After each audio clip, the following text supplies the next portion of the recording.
This wants to be involved. Do you want to come up? You can be in the video if you want, Mupen. As long as you sit. Sit your bum. It's a very cute bum. Put it down. Sometimes things that are more expensive are worse, and this can also apply to the spending of time. Now, I have received dozens of questions about curved darts, and I am here today to make you regret that you've asked. And we must begin with an important distinction. Do you mean curved as in visually, as in as part of the design for funsies, the dart looks curved to the actual viewer of the garment? Or do you mean that the dart legs themselves are curved, carved, contoured inward, further shaped for a fit reason, not as part of the visual design? Because if you are curving your darts for a closer fit, the first thing I need you to ask yourself is, why? Why do I think I need a curved dart? And I'm going to go ahead and let you think on that one as I cover the first type. You can draw in a curved dart as part of a design. In the same way you can draw in a curved style line, the same thing is happening. The fit degree fullness is disappearing into the seam. It's honestly probably easier to understand how to sew things back together if you trim the seam allowance, and in most of my resources, it is downright listed as part of this process. Shifting the dart fullness into a curved line does not change the fit. The same degree of fullness is being pinched out to create the same exact cone, just along a curved line. This is why French darts, be they straight or arced, are not special. All dart placements are valid, and you can always draw in a curved option if you'd like. Heck, you can even draw in a super wonky-doodle one if you'd like. You're the one who has to sew that nonsense back together, so knock yourself out. The fit does not change as long as the same dart degree is being pinched away. You are still creating the very same cone. I have often received the question, what do I do if my dart legs are different lengths? They shouldn't be. If that is the case, either something has gone very wrong, or it has been done for a specific style reason. You can add gathering to one side of a dart leg and not to the other, for example. But that is there for fun, not fit. Even curved darts have dart legs that are the same length. We just cut the line apart. One side doesn't magically grow in that process. Never focus on the cut edge of a seam, after all. You must imagine the stitching line, and the stitching line is what must match. In something super curvy, you may have to pre-clip your seam before sewing. Slow down, clip carefully, pin gently, and sew with focus. And thus, I will go ahead and walk you through an example and demonstrate the parallel French dart detailed in pattern making for fashion design by Helen Joseph Armstrong. And the reason I chose this example to demonstrate in particular is because it shows two curved darts, which for someone like me is going to be essential. My personal degree of dart fullness is 52 degrees, and that is simply too much fullness degree to stick all in one dart. So while if you have less than 40 degrees fullness, perhaps you can just stick it into one side dart. If, like me, you have a large difference ratio built between your measurements in your pattern, and therefore experience difficulty achieving full smoothness during sewing, always consider splitting that fullness, that fit, amongst two or more seams or darts, so that each angle of dart can remain a little bit more acute and doesn't become a challenge to stitch smoothly. But like all other dart placements, I am just going to open up the new curved line that I've drawn in from the side seam to the apex. I am going to cut down that and the original dart leg and then shift the dart closed, slashing and spreading just like I would for any other dart. This one just happens to be an arced line, a slightly curved line as opposed to a straight one. I will go ahead and set my dart point back from the apex, the standard 1 1/4 inches that I use for my personal patterns. Again, finding how far you need to set your darts back from that apex is something that you need to do during the initial block process. That way you can have that as a reference point. That way you know where you need to set your dart points back to for your own personal body and for what style of bra you wear. And once I retrue my dart legs to this new dart point, I can draw in 1/2 inch seam allowance along my dart legs because I will be cutting away the dart interior for this particular style. You can always do this even on a straight dart, especially if the folded dart fullness is going to get in the way of another seam, but it's also virtually essential on a curved dart like this one, especially if it's even curvier. Just the same way we have to clip princess seams, this is sort of half a princess seam. So you'll find that the same rules apply to this curve as well. So I've moved my straight side dart down into a slightly curved side dart. Again, it's still just a side dart, nothing particularly special about it. The cone created would be the exact same. Nothing about the fit has changed. And it has begun to rain outside. So that's what the pitter-patter is. But I will need to close my other dart here as well, because again, I'm not going to put it all into one. The dart fullness degree is just too high for my personal pattern. If you have, again, smaller darts, if you don't have as much ratio built into your pattern, feel free to stick it all into one dart. You can. It's perfectly allowed. It's just not something that's allowed for me in my own practice or for my own particular body shape. But I'm going to do the same process here. Just draw in another curved line about an inch lower than the first. And then I will once again cut up that new dart leg. And again, I've slashed. I will now spread that new dart open by closing up the first one. So the same amount of degree that I had in that original angle is being opened up in this new curved triangle here. But this will create the same volumetric cone, the same shape on my body when it is sewn together later. And once again, I will reconnect my dart legs to the dart point that I have set back from the apex and draw in my 1/2 inch seam allowance. And I will just use my standard bodice block back to put together a mock-up so you can see what this looks like on my body in a moment here. I will press through my dart points with an awl so that I can mark those onto my fabric in a second here, which in this case will be some regular old cotton muslin, unbleached cotton muslin from moodfabrics.com. Not that it's not available everywhere, because it is. Although Mood does have like a little 5-yard pack that you can kind of throw in your cart while you're purchasing other things. Again, not Spawn, but we all know I often shop with Mood. Especially now that I'm up in upstate New York, it takes no time at all to get things from down in the city, so that is convenient. On one side of this, I will go ahead and mark the seam allowance just so you can see where it is, what's going on, especially when I'm wearing this later as well. So I'm going to mark this with just my washable marker. Of course, don't do that. Use Tailor's chalk or one of those disappearing ink pens if you want to do this sort of thing. And keep track of where you need to be if you're new to sewing a curve like this. Again, these are set back from my apex, and while these do look like they are different lengths, you just watch me cut that line apart. The line, again, did not magically stretch during that process, so these lines are the same length. If you took your measuring tape out and measured the stitch line, it would be the same. So these are supposed to match down. You may have to pre-clip your seam here to get that pinned smoothly. This is the nature of sewing a convex and concave curve together. And the crescent shape is playing tricks on your mind. This is still the same exact length and should smoothly fit together once I have clipped this curve. I would recommend clipping about every centimeter or so and just 3/4 of an inch as opposed to the full 1/2 inch. But after the seam is sewn, you will want to clip all the way to the stitching line. And here's the other side that I don't have the seam allowance marked on, but same idea. The last little tip of this is still very much like any other dart. I'm just going to sew off the dart point, but the rest of this is more like a seam. And again, if you wanted to continue that curve all the way to another seam and create a full style line like a princess seam, you could. And I do have a video about princess seams. It's just on the older side, and I do things a little bit different now, just because I've done millions of princess seams since I made that video, because I make a lot of stuff. But I do think part of the reason you don't see curved darts like this used much in actual clothing, I found it quite difficult to even find examples for this video, is because most of the time when we're introducing a curve like this, we are just continuing it into a full style line or princess seam, especially if you wanted to use it for like color blocking reasons or anything like that. But I'm just going to start at the large end of the dart and sew off the tip like usual, even if there's seam allowance instead of dart fullness chilling in there. And I will just tie the ends of my dart shut down here at the tip. Then I can finish clipping this right down to the seam, and I can either press this open or press the seam allowance down like I normally would with a dart. Honestly, I needed to do a better job at clipping these. You'll notice when I have this on my body later that the darts are puckering just a tiny bit, and that's because, like any curve, you need to be careful when you're clipping it. All of that is because one edge of the fabric is not stretching as much as the other. Also, this is like a starched kind of stiff muslin, so it's not going to react as well as an actual apparel fabric would. And I will sew the other second dart the same way for both my left and right piece here. Again, I have cut my back muslin pieces here on the fold so that I can pin this up the front. And instead of pinning this mock-up closed, I actually am just going to pin it to a zipper. And then I can have a zipper to get in and out of the front of my mock-up, which makes things a lot easier. And back over on the machine, the sewing process is again the same, starting at what would be the large end of the dart and sewing off the tip of the dart. I am using a smaller stitch length to do this. It's always important to use a small stitch length when sewing something like a dart, especially the tip of a dart. I don't go into a lot of detail here on Drafting Dangerous about sewing darts, just because this is more about pattern drafting, and there are many more videos about sewing the perfect dart as opposed to drafting the perfect dart out there in the world, so I feel like the market is saturated with how to sew a dart content. But I'm here to talk about darts in general. Talk about why they are there, what they are used for, how we can move them around, how we can change things up, things like that. Though I always say, if you have more dart questions, feel free to leave them for me in the comments below, because I'm always happy to continue delving into darts.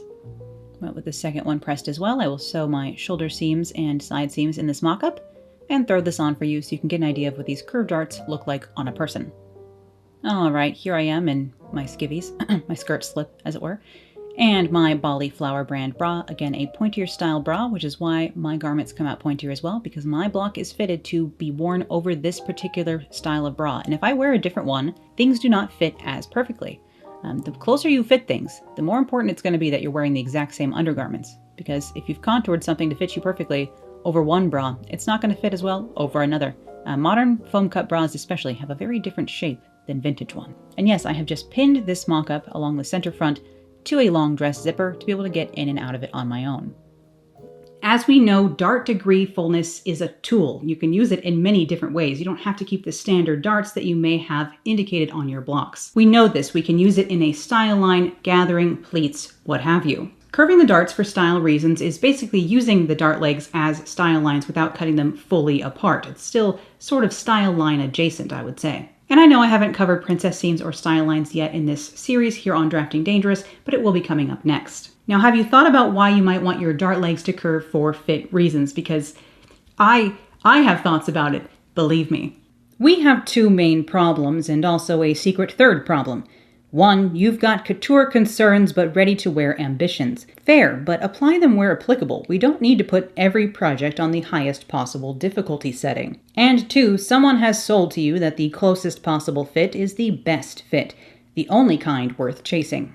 The humans of 2026 have forgotten what clothing looks and feels like. Entire generations have only ever experienced stretch fabrics, soft, malleable jerseys, the slight stickiness of spandex or, God forbid, scuba. You are used to fabric breathing with you, clinging on to every curve, peeling off clothing as opposed to unzipping it. Clothing made from woven fabrics instead is seen as somehow stuffy, uncomfortable, rigid, and too formal. Good, that is what I am here to make, couture, not casuals. I want to make art I can wear, want to make things that make me feel like I own a jazz bar in 2100 on the wrong side of Mars's swankiest crater colony. You probably fall somewhere in between because you're like a normal, well-adjusted person, which must be nice for you, but I want to make things that I cannot buy. Why do you expect clothing to conform so stringently to your skin? Because knit fabrics have trained us into a twisted idea of what fit must mean, when instead wovens can show you what clothing can do. But taking those extra steps, contouring each dart and seam, making mock-ups, and removing versatility are not essential steps for every project. That is extra special project territory. Once you contour a dart to the exact shape of bra you have on, the exact body you have that day, it will no longer fit the same super-duper perfectly when one of those two factors change. The ease left by a standard dart is a feature, not a bug. And for those of you who already find woven clothing restrictive by nature, fitting the fabric even closer to the body is not exactly going to help with that. Think of the little bit of room left when using a standard straight dart as ease. And like all other wearing ease, it's there for when you twist behind you to grab something, for when you're trying to drive a car, for when you move, eat, breathe, dance, etc. Once you remove that ease by curving the dart, contouring things even closer to the body has nowhere to go. Again, it comes down to how much ease you want to leave in your own personal patterns. And I think once you go beyond the standard darts into curved darts and contouring, you are getting into this area where you're going to have to make a compromise between the fit you're looking to look at and the fit you're looking to wear, if that makes any sense. Unfortunately, this thing needs attention, by the way. I don't know what that's about. I gave her dinner and I haven't given me dinner. So really, honestly, oh, yeah, you're very sweet. I don't know why she's complaining, but she is now purring, so I guess it's working. Which is all my way of saying, personally, I don't know why y'all care so much about curved darts. 99% of the time when we're talking about curved darts, we're talking about darts that are below the bust and conforming to the bust and kind of shaping around it, trying to make sure that the shape of the bust, which of course is defined by the shape of the brassiere, by the way, or like the natural form if you're not wearing one, so changes depending on what bra you're wearing. But most of the time we're conforming to the bust when we're talking about contouring. And when it comes to like the minutiae of bust shaping and being able to see the exact curvature of the bust, is this like a male gaze thing that I just don't get as like a sapphic ace-spec person? I want to look intimidating, not enticing, so perhaps this obsession with certain curves is beyond my area of understanding. Because to me, curving a dart boils down to taking more time and making things more fussy for no additional benefit. It is an extra expense, but my garments don't end up any better for that cost. So I'm making a whole video about it. Not so that I can show you how to do it, but so that I can lecture you, berate you for even asking, and then show you how to do it. Because like all things in fashion, to contour or not to contour is subjective, and clearly my opinions are outside the baseline. But this is my series, so here my inane opinions carry more cinematic weight. Curving a dart is not standard beginner practice. Curving a dart is an aspect of a whole new tangential technique called contouring. Which is why you haven't run into them yet while trying to make your blocks. They are not used on blocks, or in most designs in general for that matter, but here is the secret third problem. You still think a contoured dart is the answer to all of your fitting woes. You think you need a contoured dart, but the best contouring can do on an ill-fitting block is be a band-aid. It may be able to skim over a few sins, but if the roots are rotted, the roots are rotted. Do you need a contoured dart? Or do you need to set the dart point back further from the apex, closer to it? Do you need a contoured dart? Or are you trying to shove 58 degrees of dart fullness into one little dart and are finding it's just never sewing smooth? You want to start cutting the cloth even closer to the body? Learn to fit yours first, or you will end up making more issues down the line than you resolve. But I want you to understand that A, you don't have to. Your garments can fit you just as well without it, and B, it's called contouring, not curved darts. You are asking about contouring. Curved darts are the last example I demoed. The rest of this is called contouring. When we make our party hat for the basic blocks, the blocks have the highest possible neckline as a starting point, a neutral place from that which anything else can be decided upon. But once you move the neckline, you begin to interact with the hollow interior created within the cone. Because again, unlike perfection of actual math, our fabric cones are concealing an actual human body within, and the body is not polygons. It is a unique and varied flesh prison. So there is usually some hollow space between the collarbones and the fullness of the bust. You can and should carve this extra hollow away when lowering the neckline significantly. We want the neckline of the garment to rest along the body, not float above it. Start with 1/4 of an inch in this area and get to know your own body to dial in your particular needs. The same is true of the other side of the cone, below the bust, because there is a drop-off, a hollow created between the bust and the torso, and just like lowering the neckline, raising the waist will interact with this hollow space in a similar fashion. Contouring is how we add an additional round of shaping to the new design of a garment. We can only contour a dart once we have determined its final position. It is done on a design-by-design basis, not on the basic blocks, but to a new style made from them. The blocks are the base. Contouring is seasoning. You can contour enough to avoid the gaping encountered by moving the edges of the initial cone.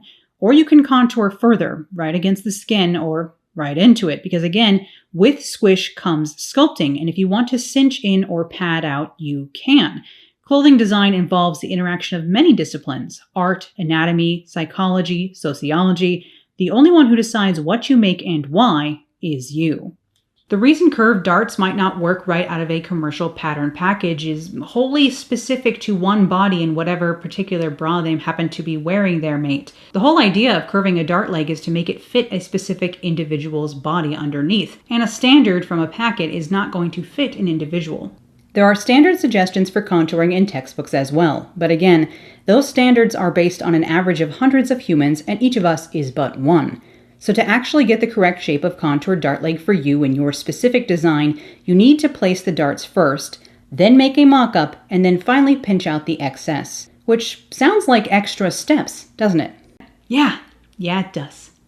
Catching on to why I've never bothered yet? If you are making a prom or wedding dress, something to have your portrait painted in for time immemorial, fine, acceptable. But if you're making most day dresses, really? But I digress. Again. All right, it's me again. Here I am in my basic bodice block, sewn up just as it is in muslin with its straight darts. You can see how closely I have this fit to my body even without contouring my darts at all. These are straight dart legs, but because this is cut in fabric, it's already molding to my body more than, say the paper would. But I will go ahead and take some pins and pinch out any additional fullness that there is left under my bust. So I'm just coming in here and pinching this right up next to my skin, anywhere it is floating above my body, above the exact contour of my body, I suppose.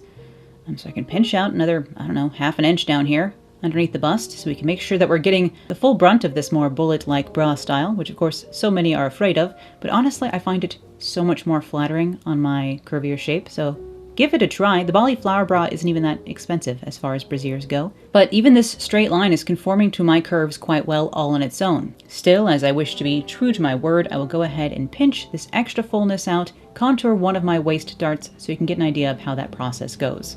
And again, the most important thing to remember when contouring a dart like this is you want to make sure you have the dart in its finished placement first before you scoop out any additional fullness. Contouring is a second step done on top of the design to fit it down even closer to the body once you have everything where you want it.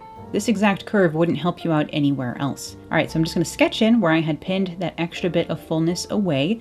Then I can measure that along this dart leg in the fabric and transfer that information down onto a paper pattern. So this is again a tracing of my basic bodice block, and I will take the information gathered from that pinning process and transfer it onto here so we can get a slightly strange, slightly curvy, I've heard these called S-curve darts even. It's just a contoured dart, guys. It looks a little funky so that we can get right up close onto the bust. And I find this information is most useful when creating sort of empire or raised midriff designs. That's the only time I really interact with contouring, just because even on evening wear, I don't contour my darts. I don't deem it necessary. Again, you'll see in a moment here when I sew this contoured dart versus the straight dart and try this back on. For my personal shape, there is not a huge difference between having a custom curved dart like this and just having the standard straight one. Part of that is because my block is fitted so closely already, so it's not like there's a ton of ease here to get rid of. That's why if you're concerned about a close fit, it's just important to fit your blocks as well as possible, even with the straight darts, before you start messing around with contouring. But I will go ahead and pin this back into place, and I will use this sketched guide that I drew in from the pinwork as my new dart legs and stitch this in over on the machine, so we can get a look at what this slightly modified contoured dart will look like once it is sewn, which is the process is the same as sewing any other dart. It's just slightly funkier. It's not even that exaggerated. So over here on the machine, just make sure I'm following that marker line. Of course, don't draw in marker on your stuff, unless you two are just doing demonstrations and mock-ups like I am. Sew off the tip and tie my dart shut, as I usually do. Now, because there's a curve and funkiness going on here, it's a curve I need to clip it. So I'm going to clip off the rest of that dart fullness, and I'm going to go ahead and press this. You can press this open, or you can press it all to one side, but most importantly, just clip it where it's curved, otherwise things are going to pucker and look weird. That's correct. If you don't believe me, go ahead and don't clip your curves and see what things look like once you've pressed them. And you will of course learn why clipping curves is a recommended practice quite quickly. Alright, I'm going to mark on here which side, for my own reference honestly, is the curved dart and which is the original straight dart, because it's hard to tell once we get over here. So on the left hand side here we have the newly contoured dart, and on the right we have the standard straight dart that I began with. And you can tell me if this makes a huge difference in my bust fit that, you know, is totally worth taking the extra time to make a mock-up, pinch out the excess, and modify the darts. Seems like a waste of mock-up fabric to me for just this little tiny bit of extra fullness that's hiding underneath the bust. I can't tell the difference, I'll be honest. It's a little swoopier with this pointy again bra. Is this tiny bit closer fit the difference between getting a date or not? I highly doubt it, but you can let me know. And now that we have this extra information from contouring, curving our dart closer to the body, we can use that same dart just like we do usually with the No, unless your collarbones and like décolleté has the exact same curvature as your under boob, then go for it, but I'm thinking that they don't. Once you custom contour a dart, or a style line for that matter, you can no longer move it. That is why you position the darts first and then contour them afterwards. The whole idea is that it's contoured to that one exact place on the body. Why would it work anywhere else after doing that? You're trying to unmath the math at that point. If I were to do this same process with a shoulder dart and pinch away the excess up here, I would end up with a different curve. Because anywhere you choose to have a curved dart like this, you are dialing down to a different contour. Gosh, at that point, wouldn't it just be easier to sew a princess seam? Yes. Does that mean that princess seams fit better than darts? No, because a super contoured fit is not the standard for woven garments. It may be what you desire personally, but it is not the standard in fashion and couldn't be, because fashion became a ready-to-wear business in the 20th century, and you can't custom fit every contour with a garment off the rack, unless knits, and oh look, we're back at the start. So are contoured darts and seams the superior, better fit? Only if the most skin skimming fit is the one that you are after, and not everyone is. 90% of folks are not even going to notice the difference between a contoured dart and a standard one when they're looking at your finished dress. If you feel the extra mock-up, pattern work, and subsequent loss of pattern versatility are worth it, you do you. But I'm probably never going to cover it again. Next time on Drafting Dangerous, I'll be digging into style lines and princess seams, both of the more usual and unusual variety. And you can contour them too if you'd like, but I think you can probably guess after this video where my stance on that lies. Thank you as always for watching today, and a huge thank you to my patrons who make this series and all of my videos possible. And if you too would like to help me in my quest to continue demystifying pattern drafting, please do consider perusing my Patreon. I will leave the link in the description below. What are you doing, little miss? You're getting fur all over. Listen, little miss.